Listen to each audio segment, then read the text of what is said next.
There's a lot of new things you can expect on FIFA09 on the PC this year. We really got our cues from what the gamers were telling us, and the gamers were telling us that they wanted an actual football game that was meant to be played on the PC.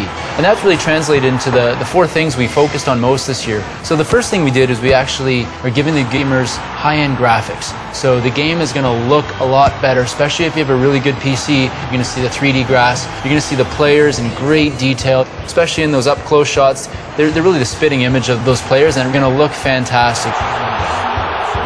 It's really going to be an impressive visual game.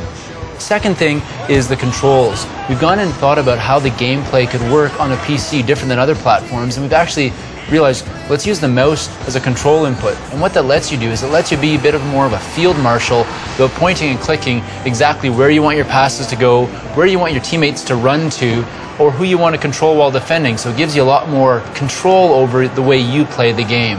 The third area we worked on was around connectivity. So most PCs are connected to the internet, and we have actually taken advantage of that fact by adding a widget system throughout the front end of the game. So no matter what screen you're on, you'll have little bite-sized pieces of information on your monitor that'll be constantly updating, giving information about how many people are playing online right now, how do you stack rank against them in different statistics, or even when your next interactive league match is opening up. And finally, there's this is my favorite one, there's a favorite club widget. So it'll actually show, for your favorite club, the top 5 news stories, which you can read right in your menu screens, and also show you their next game, their last result, and some other stats about the league they play in. There's one more widget I want to tell you about, and it's the live season widget. And what it does is it actually updates the player form for the top 6 leagues every single week. So as players have good and bad weeks in the real world, you'll see that exact impact on your game when you're playing through this live season feature. You know, in the past, we've been able to update it once in February. Now it's going to be updating every week for these top 6 leagues. What I remember FIFA probably the most for is during university time. It was always a good substitute for studying. So what we did is we had FIFA tournaments instead of studying. And it was just such a big pleasure. My friends at that point were from England, Brazil, Germany, France. So they would pick their teams and I would pick little Austria.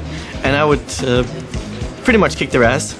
And they were so mad at me, and they would always accuse me of like tuning the team or hacking the game and making my stats higher because they couldn't believe that little Austria can beat Brazil, England, Germany, and France. So that was pretty much the best times with the game because I could make Austria win. One of my favorite FIFA memories was before I was working at EA, before I was working in games.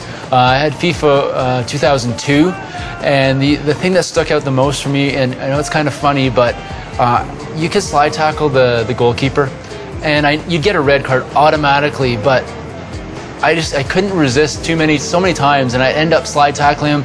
I would laugh so hard at the NIS, and then I'd obviously have to fight back after that for the rest of the game because I'd be a man down. But that was definitely a fun memory from FIFA in the past.